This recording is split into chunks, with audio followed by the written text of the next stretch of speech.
now that the Army's part of the past, can you give us in detail some of your future plans? Well, the first thing I have to do is to cut some records. And then after that, I have the television show with Frank Sinatra. And then I have the picture with Mr. Wallace. And after that, I have 2 for 20th Century Fox. And after that, heaven knows, I don't.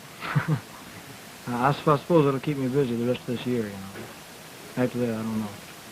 Well, Elvis, now you're really home. How does it feel? It's pretty hard to describe, I'll tell you. It's hard to get used to, you know. I mean, I've been looking forward to it for 2 years, and all of a sudden, here it is. It's not easy to adjust to it. Now that you are back, as you look back on your 2 years in the service, what was the most important thing that happened to you during your 2 years, whether it was overseas or here in the States? Well, there were a number of things that happened. I had quite a few interesting experiences.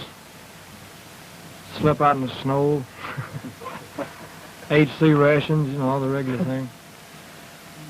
But I suppose the biggest thing of all is the fact that I did make it. I made it just like everybody. I mean, I tried to play it straight, you know, like everybody else. And I made a lot of friends that I never would have made otherwise. And all in all, it's been a pretty good experience, you know. You still have time to serve now for Uncle Sam. Have you given any thought as to where you're going to serve your reserve training? Well, sir, I will be on the reserve status here in Memphis at the Reserve Center here. But they have a clause which covers people with traveling jobs. If you have a traveling job or if you live too far away from your reserve center, they put you on standby. Whereas you don't have to make their meetings, but you are subject to be called at any emergency or anything of that nature.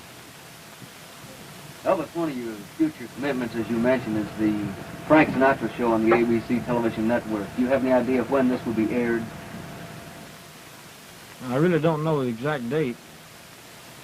I would imagine it's somewhere around the 1st of May. If you'll forgive me, I have one other part to my question. We understand, speaking of Frank Sinatra, that there has been some rumor about Nancy Sinatra and yourself. Is there a romance in the making here? No, sir, I'm afraid not. I only met her in Fort Dix, and she gave me a gift from Frank, and it was very brief. I think she's engaged to Tommy Sands. I don't think he would appreciate that. Thank you very much. Elvis, you think the music has changed since you've been out of the service? I mean, since you've been in the service? Possibly, yes. I can't say, really. I haven't been here long enough to even know. Excuse me. The only thing I can say is that if it has changed, well, I would be foolish not to try to change with it, you know. But as of now, I have no reason to change anything. As to your acting, you have stated you would like to be a more serious actor. And do you plan to possibly go to some school or some dramatic school? Well, it wouldn't hurt me any to go to school, but I learn best by experience. I never was very good in schools of any kind. And it's going to take me a long time and a lot of experience. But that is your ultimate ambition? But as at the present time, it really is.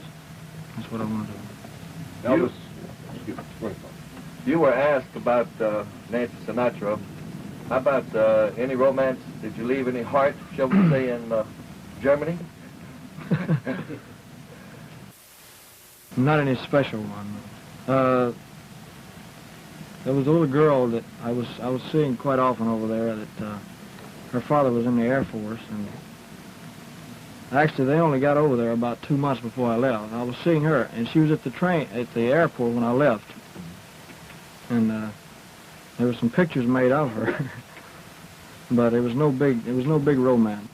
I mean, the stories came out, the girl he left behind, and all that. It wasn't like that. I mean,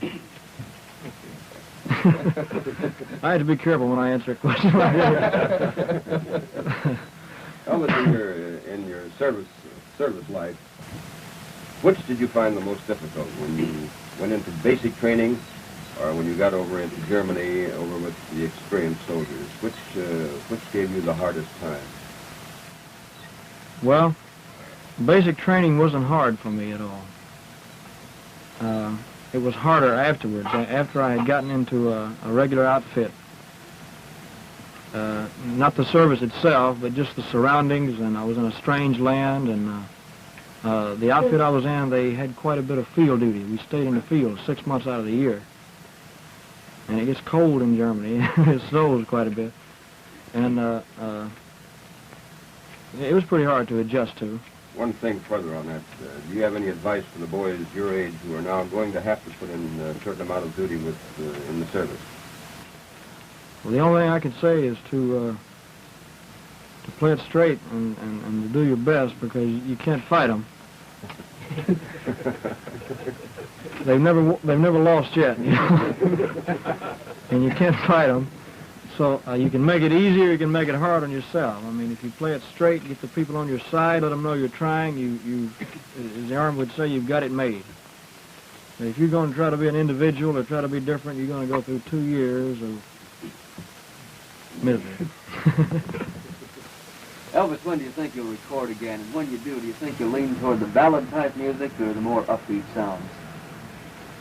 Well, as far as when I'll record, I really don't know.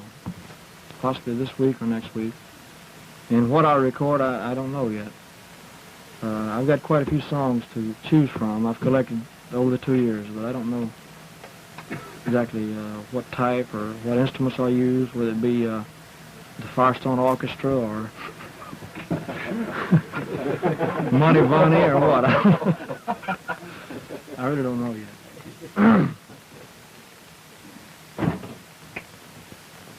Shoot. You said that at the train that you wanted to get back to what you were doing, and of course that is singing and entertaining.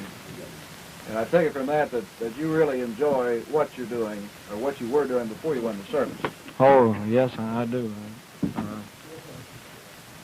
In fact, that was the hardest part of the entire military service, is being away from it. Being away from the fans and just being away from show business altogether. That was the hardest part of all. It wasn't the Army, it wasn't the other men. It was that. It stayed on my mind. I kept thinking about the past all the time, contemplating the future, and Elvis, that was the hardest part. We know your family status has changed since you went into service. Are you going to keep Graceland? Do you have plans of moving away from Memphis, or what? No, sir, I have no plans for leaving Memphis. And you're going to keep Graceland? I'm going to keep Graceland as long as I possibly can. Well, was this Christmas tree a surprise? Well, since it's March, it's a little surprise. That's the tree we used in 1957. We can leave the Christmas tree long enough. About your tonsils and the tonsillectomy that you were contemplating while you were in the service, did you deliberately ask that it be held off until you could get to the United States and a local doctor? No, sir. Or did they improve that much? I didn't ask that. They don't like to perform surgery of any kind in Europe. They don't like to. If it's an emergency, they will. But I took penicillin and wonder drugs, or whatever they call it. And I got no recurrence, huh? I had 2 attacks of tonsillitis when I was there. Elvis, did you like the food over there outside of the Army? When you would go out, you know, did you like that type of food? I never went out, Charlie. You never ate out in a restaurant? I never ate in a restaurant the entire time I was in Germany. It's funny. I either ate in the mess hall or at home. One of the two. I never, in fact, I never went anywhere while I was in Europe except to Paris. I went to Paris and on a leave, and that was all. Now, how did the fans respond to you over there as compared to here in the States?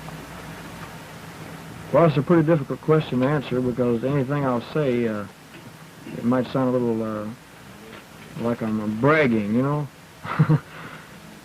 But it was pretty much the same there as here. They had seen a lot of your movies. And the records and so forth.